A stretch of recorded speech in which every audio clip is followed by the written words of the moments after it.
দর্শক, স্বাগত জানাচ্ছি আমার নতুন আরেকটি ভিডিওতে। প্রিয় দর্শক, বরিশাল এবং Chattogram big match, BPL 2025 final match. কে হবে বিজয়ী? কোন দল বেশি শক্তিশালী? আসুন দর্শক, আমরা আজকে দেখব কোন দল বেশি শক্তিশালী। আমরা সর্বপ্রথম বরিশালের দিকে নজর দিব। আপনারা যদি দেখেন বরিশালের কিন্তু প্লেয়ারের কোনো অভাব নেই। বেঞ্চে এমন প্লেয়ার রয়েছে, বেঞ্চের প্লেয়ার দিয়ে বিপিএল এর একটি শক্তিশালী দল গঠন করার মতো একটা বেঞ্চ কিন্তু বরিশালের। তো দর্শক, আমরা বরিশালের আজকে দেখব তাদের শক্তি কোন জায়গায়, দুর্বলতা কোন জায়গায়, তাদের দোষের মধ্যে কত দেওয়া যায়। তারপর আমরা চিটাগাঙ্গে ফিরব। দর্শক, বরিশালের আপনারা যদি দেখেন, ওপেনিং এ তামিম ইকবাল এবং তামিম ইকবালের সাথে তৌহিদ হৃদয় ওপেনিং করতে আসছেন। ফাইনাল ম্যাচ বলা যায় না, হয়তো বা তাওহিদ হৃদয়ের জায়গায় কাইল মার্স আসার সম্ভাবনা আছে। যেহেতু আমি কম্বিনেশন সাজাইব, সেজন্য আমি তামিম এবং তাওহিদ হৃদয়কে রাখবো। তারপর ওয়ান ডাউন ব্যাটসম্যান হিসাবে আবিদ মালান কিন্তু অসাধারণ খেলে যাচ্ছেন। প্রথম অবস্থায় চান্স দেওয়া হয়নি, যেহেতু অনেকে বলেছি ফরেন ফরেন প্লেয়ার কিন্তু অনেক ছিল এবং অনেক আছে বরিশালের বেঞ্চে। তো তামিম ইকবাল এবং Towhid Hridoy, one down batsman দাবিদ Malan. এখন আমরা দেখব 4 নাম্বার ব্যাটিং পজিশন, সেখানে মুশফিকুর রহিম অবশ্যই। 5 নম্বরে আসবে মাহমুদুল্লাহ রিয়াদ। 6 নম্বর জায়গাটায় আমার মনে হয় নাবিকে তারা খেলাবে নাকি একটা অলরাউন্ডারের দিকে তারা নজর রাখবে। তাদের দলে যোগ হয়েছে নিউজিল্যান্ডের জিমি নিশাম, আপনারা জানেন। সে মূলত ব্যাটিং অলরাউন্ডার, ব্যাটিং এর সাথে বোলিংও করতে পারে। তবে ব্যাটিং অলরাউন্ডার হলে কিন্তু সে পারফেক্ট একটা অলরাউন্ডার, 4 ওভার বলও করে দিতে পারে, ভালো একটা ব্যাটিংও করার তার এবিলিটি আছে। এদিকে নাবি প্রথম থেকে সার্ভিস দিয়ে আসছে। অনেক সময় দেখা যায় পাওয়ার প্লেতে একটা দুইটা উইকেট বা ইকোনমি, বিশেষ করে নাবির ইকোনমিটা কিন্তু অসাধারণ। নাবি কিন্তু খুব ভালো এই সিজনে ইকোনমিতে বল করেছে। সেহেতু আমার মনে হয় নাবিকে তারা খেলাইতে পারে, নাও খেলাইতে পারে। আমি ধরে নিলাম, আমার দল গঠনে আমি ধরে নিলাম নাবি, তারপর জিমি নিশাম। তো ফরেন প্লেয়ার আমরা মাঝখানে কিন্তু আমি ইয়েকে রাখছিলাম, কাইল মার্সকে রাখছিলাম। ফরেন ক্রিকেটার কিন্তু যেহেতু 4 জন খেলতে পারবে, সেহেতু কাইল মার্স, দাভিদ মালান এবং নাবি এবং জিমি নিশাম। দর্শক, এখানে 4 জন বিদেশির মধ্যে 3 জন অলরাউন্ডার কিন্তু। তো আমরা পজিশন এখন ঠিক কয়জন পেলাম? তামিম ইকবাল, তৌহিদ হৃদয়, দাভিদ মালান, কাইল মার্স, মোহাম্মদ নাবি, তারপর হচ্ছে জিমি নিশাম। আমরা 6 জন অলরেডি পেয়ে গেছি। যে 6 জনের মধ্যে আমাদের 3 জন বোলার আছে যারা 12 ওভার করে দিতে পারবে এবং 6 জনের মধ্যে 6 জন ব্যাটসম্যান।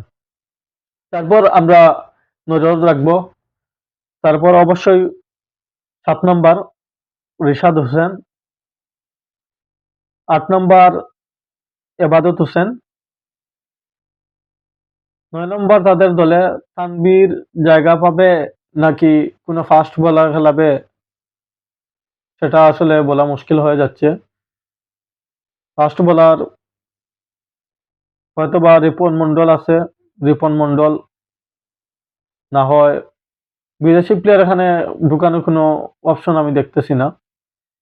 যেহেতু বরিশালের কাছে বিদেশি প্লেয়ার 4টা রাখা যায়, কিন্তু তারা তো 4টা অলরেডি কমপ্লিট করে নিয়েছে।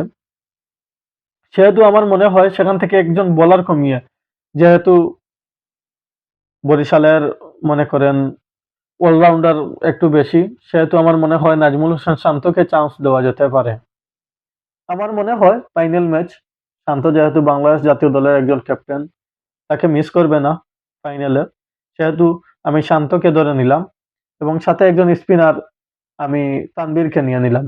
তানভীর কিন্তু একজন ভালো স্পিনার, বিগ ম্যাচে তাকে কখনো মিস করতে চাইবে না।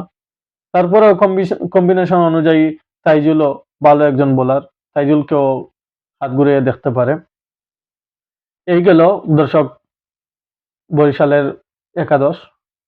বরিশালের একাদশে আমি ব্যাটিং এর দুর্বলতা দেখি না, আবার ব্যাটিং এ অনেক দুর্বলতা আছে। প্রথমে যদি চিটাগাং আপনারা জানেন চিটাগাঙ্গে অনেক মারকুটে ব্যাটসম্যান আছে।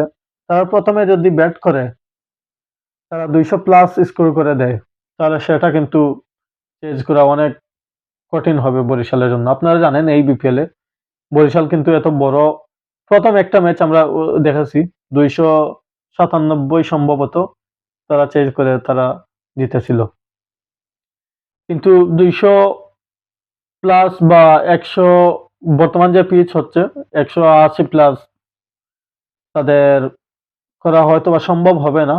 তারা যেহেতু 160 থেকে 70-এর মধ্যে যদি প্রথম চিটাগাং ব্যাটিং করে তাদের আটকাতে হবে, না হয় কিন্তু আমরা জানি যে তামিম ইকবাল, তাওহিদ হৃদয় এখন একবারে নর্মাল স্ট্রাইক রেটে তারা ব্যাটিং করে যাচ্ছেন, বা দাভিদ মালানো এতটা মানে হার্ড হিটিং করতেছেন না, উনিও নর্মাল মানে সময় পাচ্ছেন, সেহেতু তিনি হাত ঘুরিয়ে সেটেল হয়ে নর্মাল ভাবে তিনি খেলে যাচ্ছেন, বড় শট মারার কোনো চেষ্টাই করছেন না, উনি শুধু টাইমিংটা মেলাচ্ছেন, সেহেতু একটা বয় এখানে থেকেই যায়।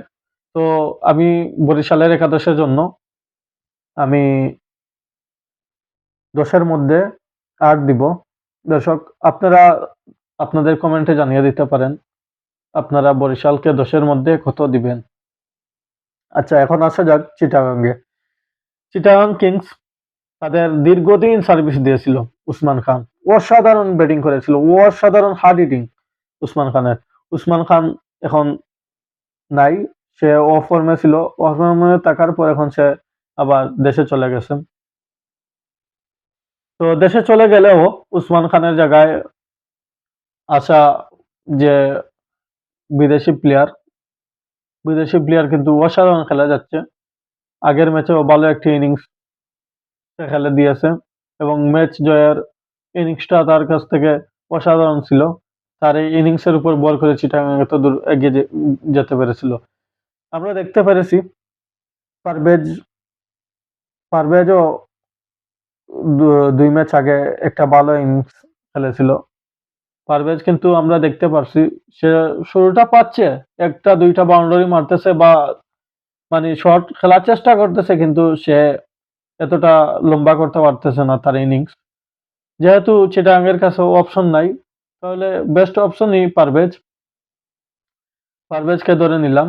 তারপর তাদের ওয়ান ডাউনে আসছে গ্রাম ক্লার্ক, সে হচ্ছে বিদেশি ক্রিকেটার, সে তো অসাধারণ ব্যাটসম্যান, তাকে নিয়ে কোনো কিছু বলার নেই, অথবা 2-1 ম্যাচ সে ভালো করতে পারেনি, এই বিপিএল এ তার কিন্তু সেঞ্চুরিও আছে, অসাধারণ মারকুটে ব্যাটসম্যান। তারপর হচ্ছে তাদের বিদেশি প্লেয়ার, এখানে সন্দেহ আছে আগের ম্যাচে খেলা কি ওই পাকিস্তানের ক্রিকেটার, আমি নামটা ভুলে গেছি, সে খেলবে। আগের ম্যাচে কিন্তু অসাধারণ সে 50 করেছিল, 50 নয়তোবা 40 43 40 এরকম একটা রান করেছিল, আবার বোলিংও করতে পারে, অলরাউন্ডার। তাকে খেলাবে নাকি তাদের ইনজুরিতে পড়া, আমি নামটা ভুলে গেছি, হার্ড হিটার ব্যাটসম্যান, তাকে খেলাবে, আমি আসলে এখনো শিওর না। তো এখান থেকে একজনকে আমি ধরে নিলাম। তারপর আছে তাদের দলের ক্যাপ্টেন মোহাম্মদ মিথুন, সাথে আছে আলিস। আপনারা জানেন সবাই চিটাগাং দলের একটা দুর্বলতা আছে, দলের ব্যাটসম্যান হচ্ছে মাত্র 6 উইকেট পড়ার পর আর কোনো ব্যাটসম্যানই তাদের নাই, 6 উইকেট শেষ হলে তাদের ব্যাটসম্যান নাই, তাদের 5টা বোলার, 6টা তারা ব্যাটসম্যান নিয়ে খেলতেছে। তারপর এই দলে আছে খালেদ, অসাধারণ বোলিং, এই সিজনের দ্বিতীয় সর্বোচ্চ উইকেট শিকার করে নিয়েছে, অসাধারণ বোলিং করেছে। খালেদের সাথে আলিস এবং তাদের দলে রয়েছে